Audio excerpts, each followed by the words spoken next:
ഇന്ന് നിയമസഭയിൽ പ്രതിപക്ഷം ഉയർത്താൻ ഉദ്ദേശിക്കുന്ന വിഷയം എന്താണെന്ന് പ്രേക്ഷകർക്കറിയുമോ? ഇന്ന് പ്രതിപക്ഷം നിയമസഭയിൽ ഉയർത്താൻ ഉദ്ദേശിക്കുന്നത് നമ്മുടെ സർക്കാർ ആശുപത്രികൾ വലിയ പ്രശ്നമാണ്, ചികിത്സാ പിഴവാണ്, ആകെ മോശമാണ് എന്ന് പറഞ്ഞുകൊണ്ട് അടിയന്തര പ്രമേയം കൊണ്ടുവരാനാണ് പ്രതിപക്ഷത്തിന്റെ ആലോചന എന്നാണ് ഞാൻ മനസ്സിലാക്കുന്നത്.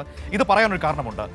ഇന്ന് പ്രതിപക്ഷം ഈ വിഷയം നിയമസഭയിലേക്ക് സർക്കാർ ആശുപത്രികളിലൊക്കെ ആകപ്പാടെ കുഴപ്പമാണ് എന്ന് പറഞ്ഞുകൊണ്ട് അടിയന്തര പ്രമേയം കൊണ്ടുവരുമ്പോൾ കഴിഞ്ഞ ദിവസം വിളപ്പിൽശാല ആശുപത്രിയിൽ സംഭവിച്ച കാര്യങ്ങൾ അതിന്റെ കൂടെ ഒന്ന് പറഞ്ഞു പോകേണ്ടതായിട്ടുണ്ട് എന്ന് തോന്നുന്നു. കഴിഞ്ഞ ദിവസം വിളപ്പിൽശാല ആശുപത്രിയിലെ ആ യുവാവിന്റെ മരണം നമുക്കറിയാം. അവിടെ ചികിത്സയ്ക്കായി എത്തുന്നു, ചികിത്സ ലഭിച്ചില്ല, അതിനെ തുടർന്ന് മരണപ്പെട്ടു, ചികിത്സാ പിഴവ് എന്ന തോതിൽ വലിയ തോതിൽ ആ വിഷയത്തെ മാധ്യമങ്ങൾ ആഘോഷിക്കുന്നത് കണ്ടു. പക്ഷേ ഒരു മാധ്യമം പോലും അതിന്റെ സത്യാവസ്ഥ എന്താണ് എന്ന് പരിശോധിക്കാൻ പോയില്ല. വളരെ പ്രധാനപ്പെട്ട റേറ്റിംഗിലൊക്കെ മുന്നിൽ നിൽക്കുന്നു എന്ന് പറയുന്ന 24 മണിക്കൂറും വാർത്ത നൽകുന്ന ഒരു മാധ്യമം പറഞ്ഞത് ആ യുവാവിനെ അവിടെ ചികിത്സയ്ക്കായി എത്തിക്കുന്നത് പുലർച്ചെ, അതായത് അർദ്ധരാത്രി 1:28-നാണ്, അതായത് 1:30 മണിയോടെടുക്കുന്നു. അതിനുശേഷം 1:33 വരെ ആ യുവാവ് ചികിത്സ കിട്ടാതെ പുറത്തിരിക്കുകയായിരുന്നു. 1:33-നാണ് ആ യുവാവിനെ അകത്തേക്ക് കൊണ്ടുപോയത്, അല്ലെങ്കിൽ വാതിൽ തുറന്ന് ആശുപത്രി ജീവനക്കാർ അകത്തേക്ക് കൊണ്ടുപോയത് 1:33-നാണ് എന്ന് ഒരു വളരെ പ്രധാനപ്പെട്ട 24 മണിക്കൂറും പ്രവർത്തിക്കുന്ന ഒരു മാധ്യമത്തിന്റെ തിരുവനന്തപുരത്ത് നിന്നുള്ള റിപ്പോർട്ടർ പറയുകയാണ്. അത് കേട്ട് ആങ്കർ ആണെങ്കിൽ പിന്നെ കഥാപ്രസംഗത്തിന്റെ പെരുന്നാൾ നടത്തുന്നു. പ്രിയപ്പെട്ട പ്രേക്ഷകരെ, ഞാൻ ആ CCTV ദൃശ്യങ്ങൾ നിങ്ങളോട് കാണിക്കാം, നിങ്ങളുടെ മുൻപിൽ കാണിക്കാം. എന്നിട്ട് നിങ്ങൾ തീരുമാനിക്കൂ 1:28 മുതൽ 1:33 വരെ ആ യുവാവ് പുറത്തിരിക്കുകയാണോ എന്ന്. ഇത് 1:28-ന് ശേഷമുള്ള ദൃശ്യങ്ങളാണ്.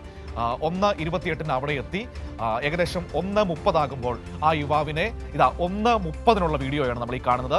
1:28-ന് ആശുപത്രി, 1:28-20 ആകുമ്പോൾ ആശുപത്രിയിൽ എത്തുന്നു. 1:30 ആകുമ്പോൾ ആ യുവാവിനെ ആശുപത്രി ജീവനക്കാരനെത്തി അകത്തേക്ക് കൊണ്ടുപോകുന്ന ദൃശ്യങ്ങളാണ് ഇപ്പോൾ നമ്മൾ കണ്ടുകൊണ്ടിരിക്കുന്നത്. അകത്തേക്ക് കൊണ്ടുപോവുകയാണ്. 1:28 20 സെക്കൻഡുകൾക്കാണ് അവിടെ എത്തുന്നത്. 1:30-ന് അകത്തേക്ക് കൊണ്ടുപോകുന്നു. അകത്തേക്ക് കൊണ്ടുപോയി അടുത്ത ദൃശ്യം എന്ന് പറയുന്നത് ഇനി നമ്മൾ കാണാൻ പോകുന്നത് ആശുപത്രിക്ക് അകത്തുള്ള ദൃശ്യങ്ങളാണിത്. ആശുപത്രിക്ക് അകത്ത് ഏകദേശം 1:31-നുള്ള ദൃശ്യമാണ്. ആശുപത്രിക്ക് അകത്തേക്ക് എത്തിച്ച് നഴ്സിംഗ് റൂമിൽ, അല്ലെങ്കിൽ ഡോക്ടർ ഇരിക്കുന്ന റൂമിൽ ചികിത്സ നൽകുന്നതാണ് ഇപ്പോൾ നമുക്ക് കാണാൻ വേണ്ടി കഴിയുന്നത്. ഇത് രണ്ടാമത്തെ ദൃശ്യമാണ്, അതായത് ആശുപത്രിക്ക് അകത്തുള്ള രണ്ടാമത്തെ ദൃശ്യം. ഇപ്പോൾ സമയം ഏകദേശം 1 മണി കഴിഞ്ഞ് 31 മിനിറ്റ് ആകുന്നതേ ഉള്ളൂ. അതായത് 1 മണി കഴിഞ്ഞ് 28 മിനിറ്റ് 20 സെക്കൻഡിലാണ് ആശുപത്രിയിൽ എത്തുന്നത്.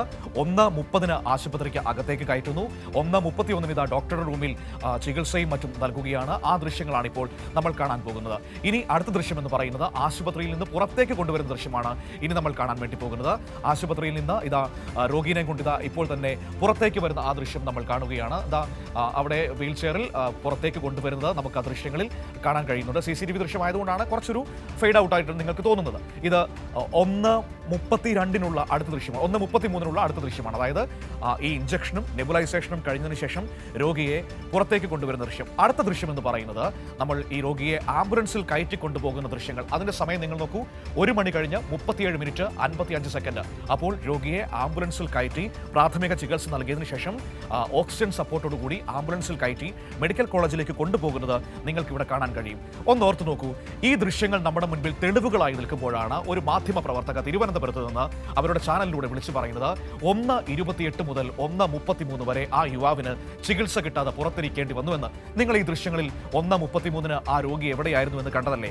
1:33-ന് ആ രോഗി ഡോക്ടേഴ്സ് റൂമിൽ നെബുലൈസേഷൻ നടത്തിക്കൊണ്ടിരിക്കുകയാണ്. അതിനുശേഷം 1:37 ആകുമ്പോൾ ആ രോഗിനെ കൊണ്ട് ആംബുലൻസ് അവിടുന്ന് പ്രാഥമിക ചികിത്സ നൽകിയതിനു ശേഷം മെഡിക്കൽ കോളേജിലേക്ക് പുറപ്പെട്ടു കഴിഞ്ഞു. അതായത് 9 മിനിറ്റ്, 1 മണിക്കൂർ, 1:28 20 സെക്കൻഡിന് ആശുപത്രിയിലെത്തുന്നു.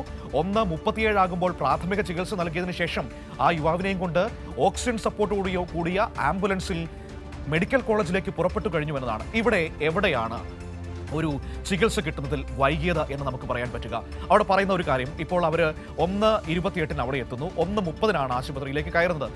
2 മിനിറ്റ്. അത് സംഭവിച്ചതെന്ന് വെച്ച് കഴിഞ്ഞാൽ വേറൊന്നുമല്ല, ഇത് സ്ത്രീകളുടെയും കുട്ടികളുടെയും ഒക്കെ വാർഡുള്ള ആശുപത്രിയാണ്. അപ്പോൾ ഗ്രില്ല് കൊണ്ട് പാതിരാത്രി ആയതുകൊണ്ട് തന്നെ അത് ബന്ധിപ്പിച്ചിരുന്നു.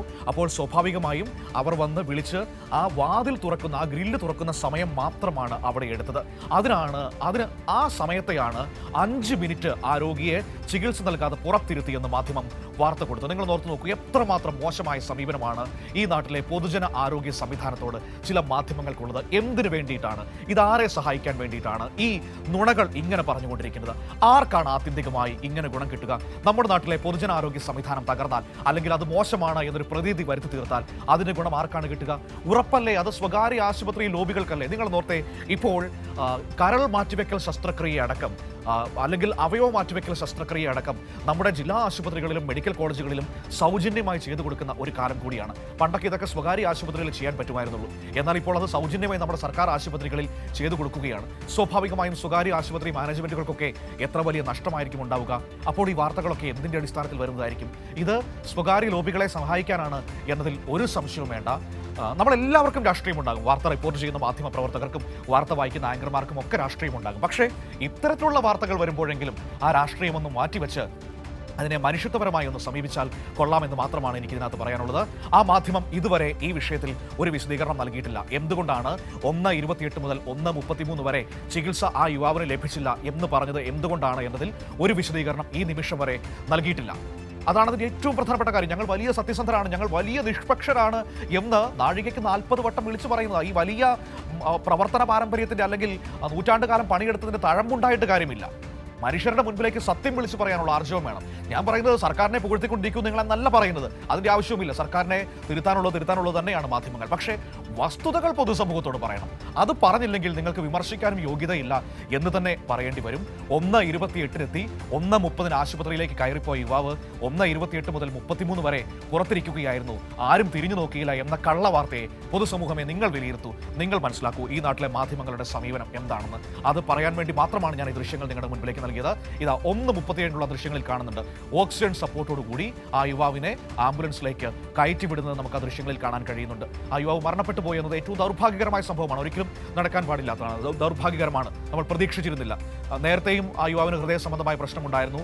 ആശുപത്രിയിൽ അഡ്മിറ്റ് ആകണമെന്ന് 3 ദിവസം മുൻപ് ഇതേ ആശുപത്രിയിൽ ചികിത്സയ്ക്ക് വന്നപ്പോൾ ഡോക്ടർമാർ നിർദ്ദേശിച്ചതാണ് എന്നാണ് മനസ്സിലാക്കാൻ കഴിയുന്നത്. പക്ഷേ എന്തുകൊണ്ടും അവരത് ചെയ്തില്ല. വീണ്ടും പ്രശ്നമുണ്ടാകുന്നു, വരുന്നു, ചികിത്സ കൊടുക്കുന്നു, മെഡിക്കൽ കോളേജിലേക്ക് പറഞ്ഞയക്കുന്നു, യാത്രാ വഴിയിൽ മരണം സംഭവിക്കുന്നു. ദൗർഭാഗ്യകരമായ സംഭവം തന്നെയാണ്. അതിനെ വളച്ചൊടിച്ച് ഏത് വഴിക്കാണ് ഈ നാട്ടിലെ മാധ്യമങ്ങൾ കൊണ്ടുപോയത് എന്ന് ഈ ദൃശ്യങ്ങൾ നിങ്ങളോട് പറഞ്ഞു വെക്കുന്നുണ്ട്. പ്രിയപ്പെട്ടവരെ, നിങ്ങൾ വിലയിരുത്തൂ എന്താണ് സംഭവിച്ചതെന്ന്.